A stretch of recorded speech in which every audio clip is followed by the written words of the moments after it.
It usually happens quietly. Someone says something small, maybe a passing comment, maybe a delayed reply, maybe a tone that feels slightly colder than you expected. And something inside you shifts.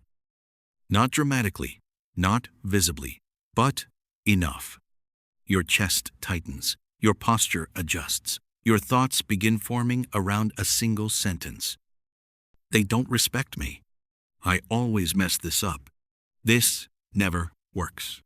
The sentence appears automatically, and in that moment, your perception reorganizes around it. You stop hearing tone, you hear threat. You stop seeing context, you see confirmation. You stop responding, you begin defending. And here's the part most people miss. The problem isn't what happened. It's the sentence you formed about what happened. That sentence shifts your mood, your tone, your posture, your next decision. Over time, it shapes something bigger: your relationships, your confidence, even your identity. All from a line of language you didn't consciously choose. Notice how fast it happens. There is the event, and then there is the label. Between those two, your nervous system chooses a direction. Sometimes the label is harsh. I'm so stupid. They're judging me. I ruin everything.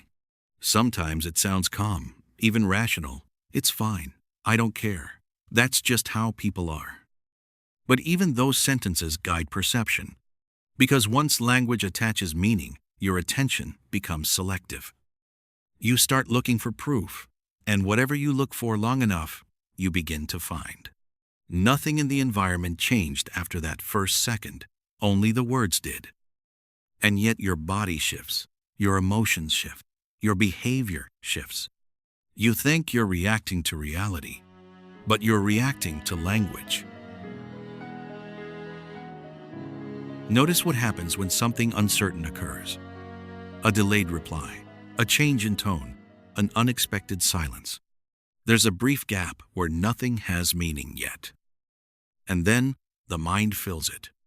Not with curiosity, with certainty. Trigger, internal reaction, sentence. The sentence arrives almost instantly, but it doesn't feel like a sentence. It feels like perception. They're upset with me.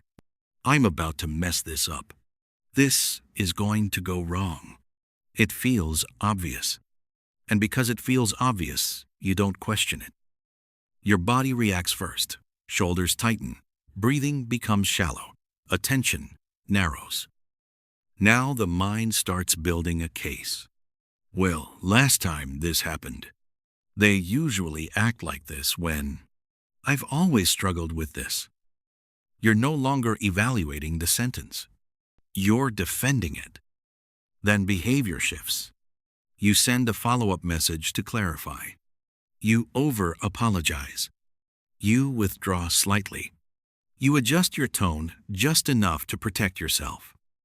None of it feels dramatic, but it changes the interaction. And here's what most people don't see. Your reaction reshapes the situation. Your tension changes the atmosphere. Your guardedness changes the connection. Your defensiveness invites distance. The other person responds to that shift, and whatever they do next feels like confirmation. Now the sentence feels proven, but the proof was influenced by the sentence itself. That's the loop. Trigger, interpretation, physiology, behavior, reinforcement. It happens so smoothly you mistake it for reality. Over time, repeated sentences stop sounding temporary. They become identity. I'm anxious. I'm not good with people. I don't trust easily. I overthink everything. These feel self-aware, honest. But once a sentence becomes identity, it activates before the situation even unfolds. If you believe I'm anxious, you scan for anxiety. If you believe I'm not respected, you scan for disrespect. If you believe I always ruin things, you monitor yourself for mistakes. The script doesn't wait for evidence. It anticipates it. And anticipation quietly shapes behavior. You avoid situations that might disprove the identity. You reinterpret successes as exceptions. You minimize moments that contradict the story. Not because you want to stay limited, but because consistency feels stable. The mind prefers a coherent narrative, even if that narrative restricts you. And the more coherent it feels, the less visible it becomes. Until one day you stop saying, "I'm having the thought that," and you start saying, "That's just who I am." That's when interpretation turns into structure, and structure quietly becomes your world.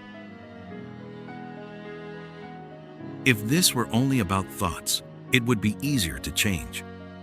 But it isn't. The internal sentence isn't floating in isolation, it's wired into your nervous system. When a trigger appears, your brain doesn't ask what is objectively true. It asks what this means for your safety, your belonging, your status. And it answers quickly, long before logic enters. A subtle trigger occurs, a look, a tone shift, a pause in conversation. Your nervous system scans for threat, not physical threat, relational threat, status threat. If approval was inconsistent in your past, your system learned to monitor small cues. A raised eyebrow could mean disapproval. Silence could mean tension. So now, when someone becomes slightly distant, your body reacts first. You feel unease. That unease demands explanation, and the mind provides one. "They're upset with me." That sentence isn't random. It's a prediction. Your nervous system prefers anticipation over surprise. If it predicts rejection early, it feels prepared, even if the prediction is wrong. This is how attachment patterns shape language. Anxious attachment generates sentences like, "I'm about to lose this," or "I need to fix this." Avoidant attachment generates different ones. "I don't need this," or "better not rely on anyone." The words differ, but the function is the same. Reduce vulnerability. Protect the self. Now consider status. A colleague interrupts you. Your body registers a micro-threat. Before you consciously analyze it, a sentence forms. "They don't respect me." Notice how global that sounds. Not maybe distracted, not maybe rushed. Respect, value, position. That's because status is tied to survival circuits. The brain still treats small social slights as significant. Then cognitive distortions reinforce it. Confirmation bias remembers similar moments. Mind reading fills in intention. Catastrophizing expands consequences. The original event was brief. The internal language escalates it. And once escalation happens, behavior shifts. You speak more aggressively to reclaim space, or you withdraw to avoid embarrassment. Either reaction changes how others respond to you, which feeds the script. Now look at identity-based language. When you repeat, "I'm not good with people," the brain begins encoding that as stable truth. Repeated thoughts strengthen neural pathways. What fires together, wires together. So every awkward interaction becomes proof. Over time, the brain stops evaluating fresh evidence. It shortcuts. Awkward moment? See, I knew it. No full analysis required. That's why the script feels undeniable. It isn't just language. It's emotion, memory, physiology, and repetition fused together. The sentence collapses complexity into something simple. Instead of maybe tired, distracted, stressed, it becomes "they don't care." Instead of a mistake under pressure, it becomes "I'm incompetent." The brain prefers clean stories. Nuance requires energy, and when you're emotionally activated, energy narrows. So the script becomes efficient, fast, predictable. It feels like intuition, but often it's conditioned language running on autopilot. Language organizes perception. Perception shapes physiology. Physiology influences behavior. Behavior alters outcomes. Outcomes reinforce language. The loop closes smoothly. which is why it feels like reality. And until you step back far enough to see the mechanism, you'll keep trying to change outcomes without examining the sentences quietly directing them. Long before neuroscience explained this, some thinkers had already noticed the pattern. They didn't call it self-talk. They didn't call it cognitive distortion. They described structure, event, interpretation, reaction, identity. The sequence hasn't changed. Someone ignores your message. You interpret it as rejection. You withdraw slightly. The connection weakens. You say, "See, I was right." It feels like observation, but it was interpretation shaping outcome. This is what the Stoics were pointing toward. When Epictetus said, "It's not things that disturb us, but our judgments about things," he wasn't offering comfort. He was isolating leverage. Event, judgment, emotion. Between stimulus and suffering, there is language. A quiet internal verdict. This is unbearable. This is unfair. The Stoics trained themselves to slow the verdict, not to deny pain, but to question amplification. Now, move forward. Consider projection. Before it becomes accusation, it becomes a sentence. They're judging me. They think I'm weak. They're threatened by me. Often, those sentences reflect internal fears. This is what Jung meant when he said that until you make the unconscious conscious, it will direct your life and you will call it fate. The unconscious doesn't speak in theories. It speaks in automatic interpretations, assumptions that feel obvious. If you carry the belief that you are inadequate, neutral expressions will feel like criticism, not because the world attacked you, but because the script was scanning for confirmation. The world becomes a mirror, not of objective reality, but of internal language. Then there is meaning itself. Nietzsche observed that humans do not tolerate randomness easily. We impose narrative. When you say, "This always happens," you freeze movement into permanence. When you say, "This is just who I am," you convert behavior into identity. Repeated interpretation becomes structure. Structure becomes worldview. Worldview feels like truth. But many of your truths are interpretations repeated long enough to feel solid. The philosophers were not trying to remove emotion. They were pointing to authorship. If interpretation shapes reaction, and reaction shapes outcome, then interpretation carries responsibility.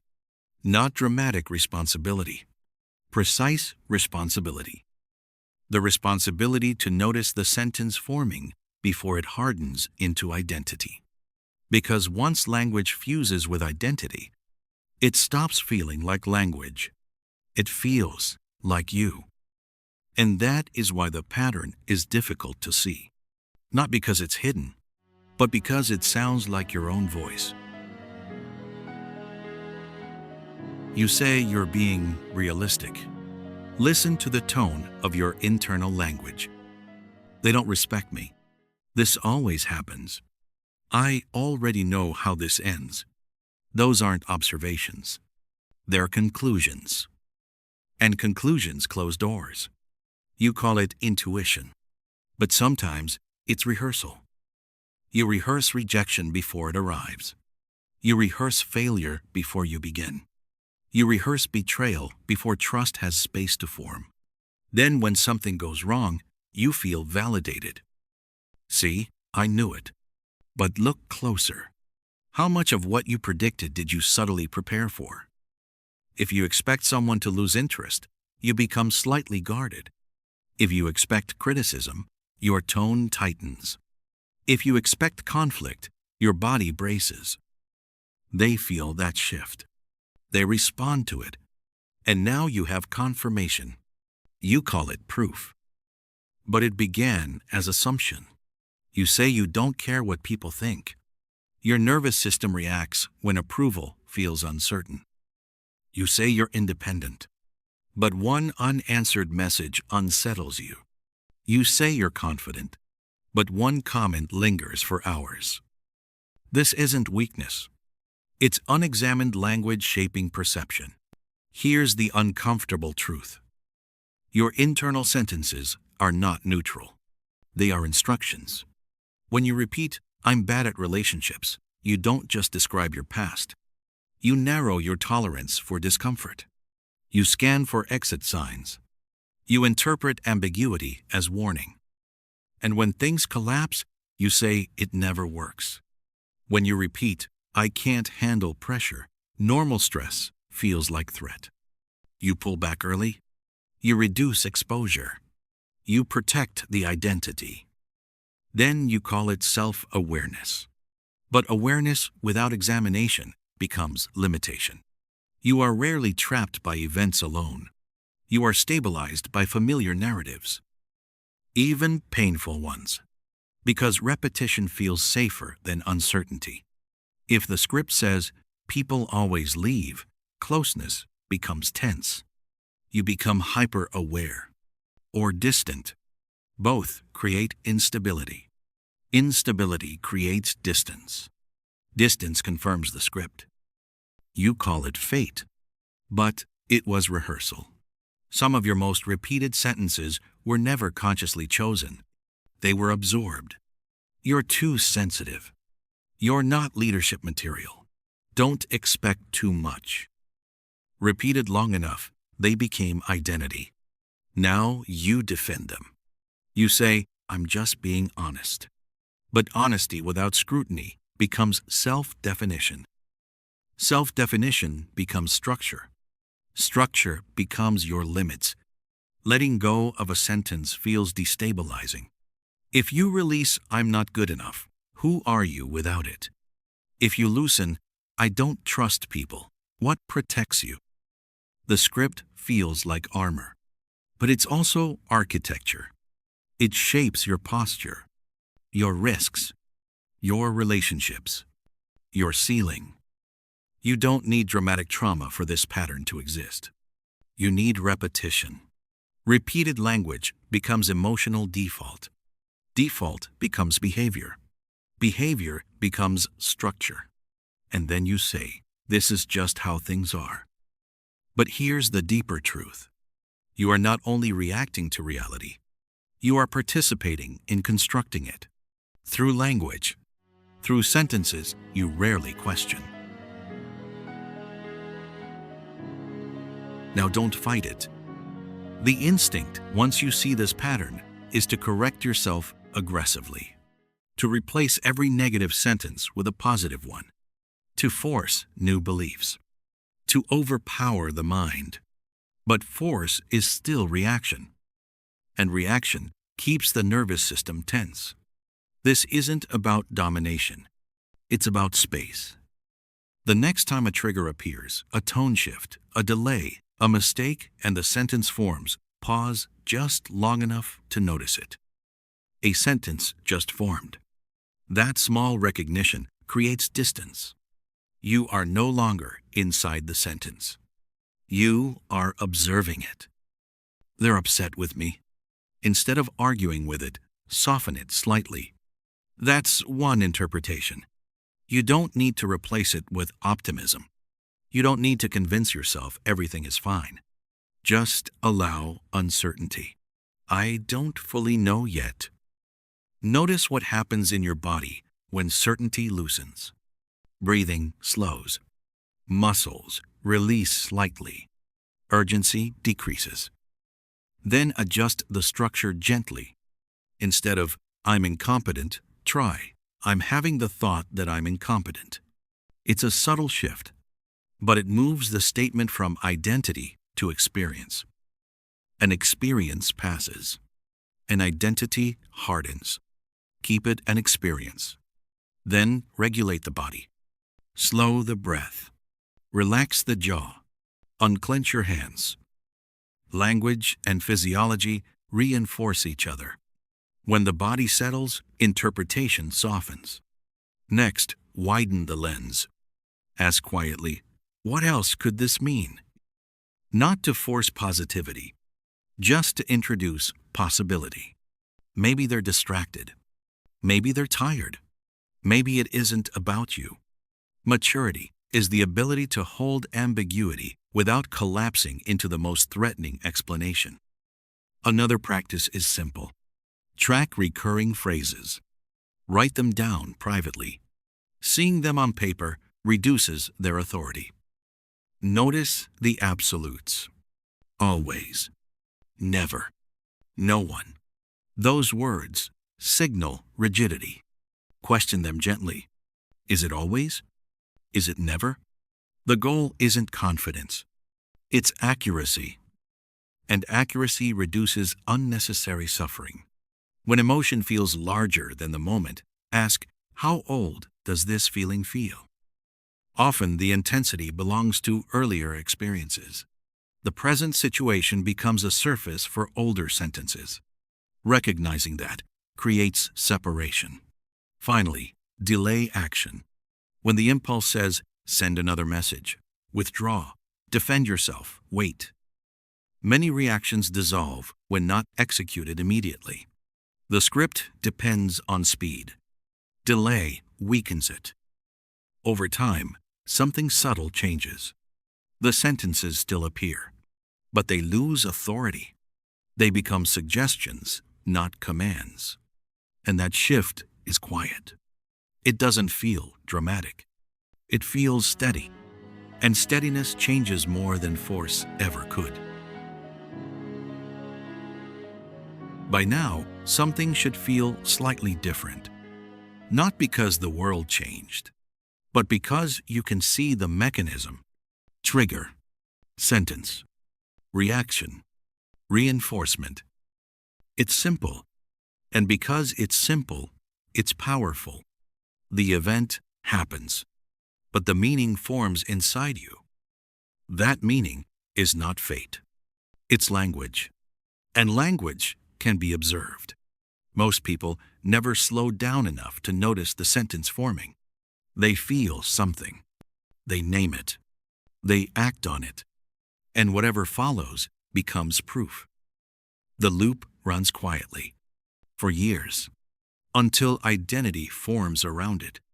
I'm just like this. This always happens. That's who I am. But once you see the pattern, you can't fully unsee it. You'll hear the sentence beginning. You'll feel the urge to treat it as truth. And in that moment, there will be space. Small, but real. That space is choice. Not loud choice. Not dramatic reinvention. Just the choice to pause before the sentence becomes identity. You don't need to eliminate thoughts. You don't need to rewrite your personality. You only need to notice what is forming. Some sentences protected you once. They reduced uncertainty. They created predictability. But protection is not destiny. You are not only shaped by what happens to you. You are shaped by how you describe what happens to you. And description can change. Quietly, gradually, without force. The words will still appear, but they no longer automatically speak for you. You can let some pass. You can question others. You can choose which ones stay. And that quiet shift, more than anything dramatic, reshapes the direction of your life.